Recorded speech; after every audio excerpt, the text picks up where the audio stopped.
Na semana passada, entregadores de aplicativos fizeram uma paralisação e expuseram as condições de trabalho a que são submetidos. O movimento começou a ser desenhado nos últimos meses, com alguns pequenos protestos, e surgiu de forma orgânica em grupos de WhatsApp.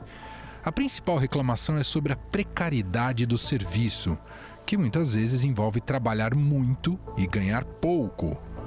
Hoje, entregadores recebem entre R$ 4,50 a R$ 7,50, valor que varia por aplicativo, e um bônus que gira em torno de 50 centavos a R$ 1 por quilômetro rodado.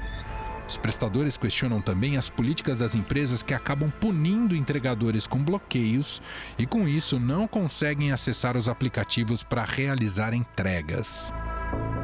Eles querem que a gente trabalhe obrigatoriamente de sexta, sábado e domingo pra gente poder trabalhar o resto da semana, porque tem que atingir uma pontuação pra poder trabalhar na semana. Na questão da segurança, principalmente em meio à pandemia, eles pedem equipamentos de proteção para trabalhar. Além disso, exigem que as empresas deem algum tipo de auxílio quando o entregador sofrer um acidente e tenha que ficar um período parado. Sobre as condições de trabalho dos entregadores, eu converso agora com Paulo Lima, o Galo, um dos líderes desse movimento. Tudo bem, Paulo? Obrigado por nos atender, viu? Opa, tamo junto. Teve algum resultado prático? As empresas já estão tentando buscar melhores condições para os entregadores? Alguma coisa aconteceu desde a manifestação, Galo? Não, a iFood colocou uma nota dizendo que elas respeitam os entregadores e que valorizam os entregadores, mas não houve uma linha de diálogo ainda para a solução, não. O Galo, o que vocês consideram mais fundamental que mudasse na condição de trabalho, na relação de vocês com esses aplicativos, Galo? Aumento das taxas, aumento da taxa mínima, fim dos bloqueios injustos e auxílio dos aplicativos para com os trabalhadores que se acidentarem ou se contaminarem com Covid-19. Essa é a pauta da greve. Nós, entregadores antifascistas, temos uma pauta um pouco diferente, mas a gente acredita que através de um sofrimento em comum que a gente tem, a gente vai se unir para poder lutar junto. Não é sobre a pauta, é sobre os trabalhadores, né? Ô Galo, e com relação ao crescimento do movimento, como é que surgiu e como é que tem sido essa estruturação? Vocês estão criando um grupo orgânico, que vocês conversam sempre? Como é que tem sido isso, Galo? Então, são pelos grupos de WhatsApp, são vários grupos de WhatsApp, dos bolsões de moto, a gente bate papo, nas praças onde os companheiros estão parados e tal. A gente está na rua, na internet, com as ferramentas que a gente tem, a gente vai se organizando. E a ideia é fazer mais manifestações? Tem alguma coisa prevista para frente, Galo? Então, a ideia é fazer mais manifestações. A ideia é continuar da sequência. Mas tudo isso vai de acordo com o que os companheiros e companheiras que estão unidos ali determinarem, né? Porque não tem uma liderança que resume alguma coisa, entendeu? Os companheiros preferem dessa forma. É um movimento bem horizontal mesmo, assim, todo mundo decide a coisa. Ô Galo, como é que você vê essa proposta em São Paulo, na cidade de São Paulo, da exigência de placa vermelha? Você vê isso com bons olhos ou isso é pior para a situação dos entregadores? A exigência é complicado, sabe? Porque nem todo mundo tem condição de se legalizar. Devia haver uma parte, por lado do Estado, uma anistia para alguns entregadores que estão na rua e que não conseguem se legalizar porque é caro se legalizar, e um tempo limite aí para o pessoal poder se legalizar, porque não é todo mundo consegue se legalizar. O pessoal depende. Eu tô aqui num bolsão de moto aqui, tem um monte de moto aqui que tá quebrada num canto, quebrada no outro canto, o companheiro não consegue nem arrumar a moto dele, você imagina se ele vai conseguir se legalizar. Então tem que ter um processo justo para todo mundo, né? Seria bacana, todo mundo legalizado, dentro da lei e tal. Eu acho que os companheiros, os motoboys, não tem problema nenhum em querer se legalizar. Porém, talvez as possibilidades não deixem, né? Aí tem que ter um projeto bacana para auxiliar os companheiros que não têm essas condições, né? Ô Galo, me conta, qual que é o sentimento em geral desses trabalhadores? Todo mundo enxerga isso como algo, trabalhar como entregador de aplicativo. Todo mundo enxerga isso como algo passageiro, dada a remuneração possível que se consegue para depois buscar algo melhor? A maior parte dos trabalhadores vem assim essa atividade? Eu trabalho como motoboy desde 2012, certo? Eu não posso dizer que é uma coisa passageira para mim. É a minha profissão. Porém, a forma que esses aplicativos se inseriram no mercado faz as pessoas terem esse sentimento, porque você pode ser bloqueado a qualquer hora, a qualquer dia, você vai ficar dependendo de um emprego que você pode ser bloqueado a qualquer hora, a qualquer dia, você já está pensando numa segunda opção ali, né? Você conseguiu ficar desbloqueado, Galo? Olha, eu fui bloqueado oficialmente pela Uber e entrei no bloqueio branco pela Rappi e iFood, depois uma revista que eu apareci. Mas o bloqueio branco tem um período de tempo, né? Como eu arrumei outro trabalho por fora, trabalhos particulares de motoboy, eu acabei não verificando se eu saí do bloqueio branco. Então não tenho como dizer para você se eu já saí ou não saí. O que é o bloqueio branco, Galo? Bloqueio branco você consegue ficar online, mas você não recebe mais pedidos, entendeu? Na iFood, se você recusar mais de 3 pedidos, eles te bloqueiam de forma branca. Você fica 30 minutos ali sem receber pedidos, que é um castigo. Se você é grevista e eles quiserem te bloquear, eles vão te bloquear de forma branca. Como é que é essa forma branca? Vão te deixar ali uma semana, um mês, o tempo que eles acharem necessário para te dar um castigo. Esse é o Paulo Lima, o Galo, né, que lidera esse grupo de entregadores antifascistas, que está também dentre essa greve, né, com vários trabalhadores que se reuniram para pedir melhores condições de trabalho em relação às empresas de aplicativos, e a gente está acompanhando um pouco dessa situação. Obrigado, viu, Galo? Valeu, meu parceiro. Tamo junto. Para os especialistas, as exigências são justas, mas são complexas e criam um paradoxo. Ao mesmo tempo em que os entregadores se dispõem a trabalhar como autônomos, exigem alguns direitos das empresas. O número de entregadores em aplicativos no Brasil atualmente não é informado.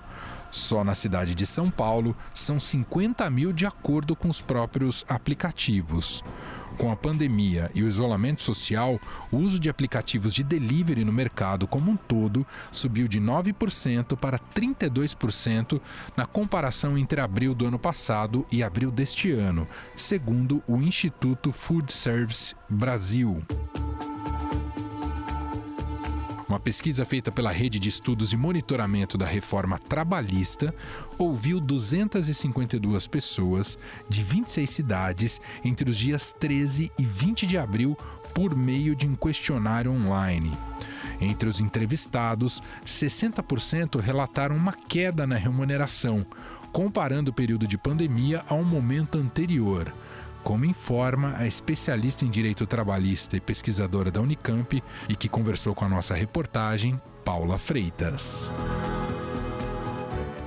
A gente fez um antes e um depois, e chamando a atenção aqui que para os depois a gente considerou tão somente aqueles que já trabalhavam antes da pandemia, né, dentre os entrevistados, e antes 47,4% tinham rendimento semanal de até R$520. A diferença, ou seja, 53%, né, ganhava mais do que R$520 por semana, que é um rendimento semanal.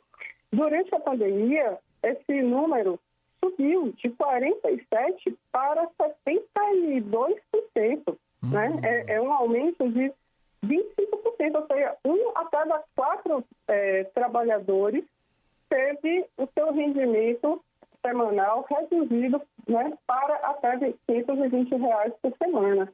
É um percentual muito relevante que aponta uma verdadeira redução de ganhos por parte desses trabalhadores. De acordo com Paula Freitas, os pesquisadores constataram que 58% dos trabalhadores revelaram não ter recebido nenhum apoio das empresas para evitar contaminação durante as entregas. Cerca de 52% desses trabalhadores trabalham 7 dias por semana, ou seja, mais da metade. Outros 26% trabalham 6 dias por semana. Então, a história do fica em casa saiu muito prejudicada ainda.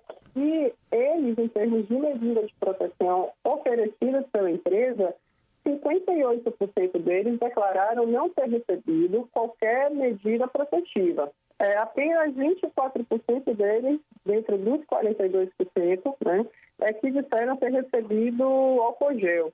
E outros 15%, também dentro desses 42%, que disseram ter recebido máscaras. Né? Então, a gente viu assim, que a preocupação, né, em ofertar medidas protetivas por parte da empresa ainda existiu. O que estava assim, facilmente disponível foi uma quantidade mínima que alcançou alguns empregadores. Mas longe de ser uma preocupação da empresa com a segurança social, né, daqueles que estão trabalhando para ela e ofertando, inclusive, a majoração dos seus lucros durante um período que o resto do mundo está em crise, né? A pesquisadora da Unicamp identifica também o aumento da desigualdade entre o faturamento das empresas e o ganho dos entregadores. E um dos motivos de você regularizar, né, na dinâmica social, o proveito econômico do empregador, do empresário, do capitalista, é que ele também assume o risco da atividade, né? E o risco da atividade, inclusive, os riscos de acidente, por exemplo, sobre aqueles que trabalham para ele e sobre o trabalho de quem, né, eles oferem lucros, né? E o que a gente assiste hoje, voltando aí para a questão da Revolução Industrial, né, o risco completamente colocado nas costas do trabalhador. O risco da atividade é todo por conta desse trabalhador. Você assiste uma proletarização, né, com mercantilização exacerbada, né, da força de trabalho. O risco da atividade está todo no indivíduo, embora ele não possua aqui, ou continue sem possuir, melhor dizendo, né, os instrumentos de trabalho, né, mais que hoje está muito concentrado no uso do aplicativo, na tecnologia da plataforma digital, e que vai formando grandes monopólios mundiais, inclusive, né? Não é tão somente dentro do cenário do Estado Nacional, mas é supranacional essa força e essa concentração de capital, e que vai cada vez mais empobrecendo a outra força. Juliana Inhas, que é professora de economia do INSPER, nossa entrevistada aqui também, lembra que o fechamento de vagas de trabalho que vem antes da pandemia faz com que as pessoas aceitem a precarização para não perder renda. Então, naturalmente, a precarização acaba, infelizmente, sendo uma consequência um tanto do momento que a gente vive. A gente enxerga hoje que as pessoas precisam achar meios de se sustentar, então elas precisam, de uma forma ou de outra, arrumar maneiras de colocar a comida em cima da mesa de uma forma bem objetiva, e muitas vezes elas acabam tendo que se submeter a condições de trabalho que de fato não são as ideais. Então elas acabam tendo que aceitar condições de trabalho que são ruins, elas acabam tendo que acabam aceitando receber salários que são menores do que aqueles que, de fato, elas gostariam de receber ou acreditariam que fossem os salários ideais. Elas acabam aceitando, então, essas condições precárias dentro dos estabelecimentos ou dos locais de trabalho para que elas consigam essa mínima sobrevivência necessária. Então, infelizmente, o contexto acaba nos levando para uma situação onde a precarização ela acaba sendo uma consequência infelizmente, dos contornos, né, desse desenho em que a situação econômica proporciona. Por outro lado, é óbvio que determinadas categorias acabam sofrendo, né, e naturalmente sofrem mais ou menos com as condições atuais, né? Então, determinados tipos de trabalho, determinadas qualificações ficam mais ou menos suscetíveis a esse tipo de precarização. Apesar de apontar essa precarização, Juliana Inhas lembra que, se criar regulamentações nos serviços prestados pelos aplicativos, não existirá mais a vantagem de utilizá-los, levando à perda de empregos. A ideia de você ter um aplicativo que possibilita que um trabalhador que hoje está sem uma colocação dentro do mercado possa se cadastrar, se candidatar a uma vaga, né? Que no final das contas, o que a gente está fazendo dentro desses aplicativos é possibilitar que pessoas que estão desalocadas se candidatem a postos, né, a colocações dentro do mercado, que é um mercado onde as pessoas são autônomas e elas consigam recompor pelo menos uma parte da sua renda. Então, se a gente criar também muitas formas de regulamentar, o que a gente vai fazer, na verdade, é mudar completamente a característica desse mercado, que foi um mercado que surgiu para suprir uma demanda dentro da economia, criar também uma facilidade para o consumidor e criar serviços que fossem, de fato, um pouco mais acessíveis para uma parcela da população que até então não acionava esses serviços porque eles eram caros. Então, se a gente também regulamentar demais, colocando muitas barreiras, muitas cláusulas, talvez esses serviços comecem a ficar extremamente caros e aí a gente não vai mais conseguir atender aquela parcela da população que passou a usar esses serviços e que antes não utilizava. Mas acho que é necessário que a gente comece a olhar qual é a composição aí de poder entre empregadores, né, e trabalhadores, e bem entre aspas, né, porque a gente sabe que não é uma relação formal entre empregadores e trabalhadores, dado que a gente está falando de uma relação autônoma, mas a gente acho que tem que repensar um pouco a divisão de poder entre as partes, porque hoje, certamente, uma parte está muito mais privilegiada dentro dessa história, às custas de uma fragilidade imensa da outra parte. Juliana Inhas, do INSPER, diz ainda que o consumidor pode ajudar nessa mudança exigida pelos entregadores. O consumidor acho que tem um papel fundamental aí, de notar que talvez quanto mais ele endossa, né, sabendo, né, tendo ciência da situação desses trabalhadores, quanto mais ele endossar a conduta de determinadas empresas que abusam de alguns trabalhadores e que não dão o seu apoio, né, e as condições de trabalho necessárias para esses trabalhadores, mas ele está, na verdade, fomentando uma divisão social e uma piora da distribuição de renda dentro do país, que, na verdade, acaba voltando para ele mesmo em algum momento.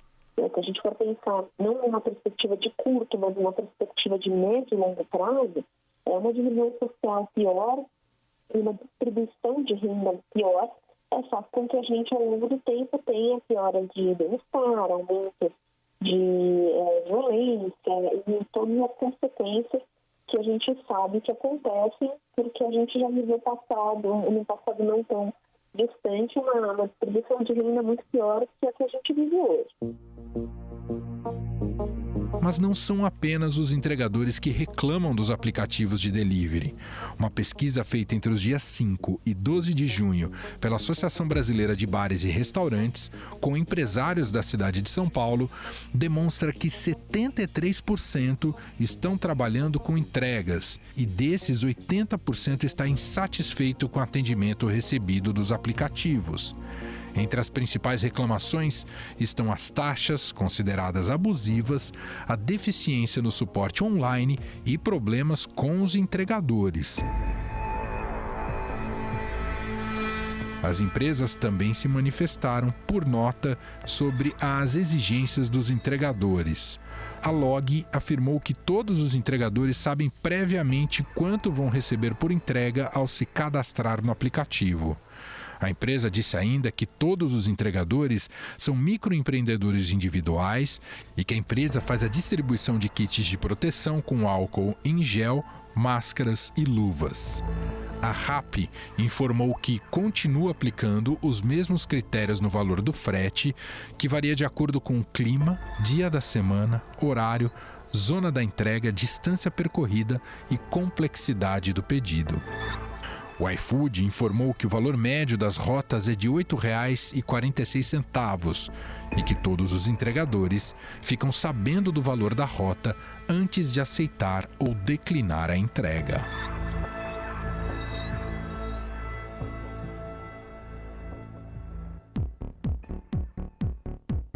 O Estadão Notícias desta segunda-feira vai ficando por aqui. Contou com a apresentação minha, Emanuel Bonfim, produção de Gustavo Lopes e montagem de Nelson Volter. Diretor de jornalismo do Grupo Estado é João Fábio Caminuto. Mande seu comentário e sugestão para o e-mail podcast@estadão.com. Um abraço para você e até mais. Estadão Notícias.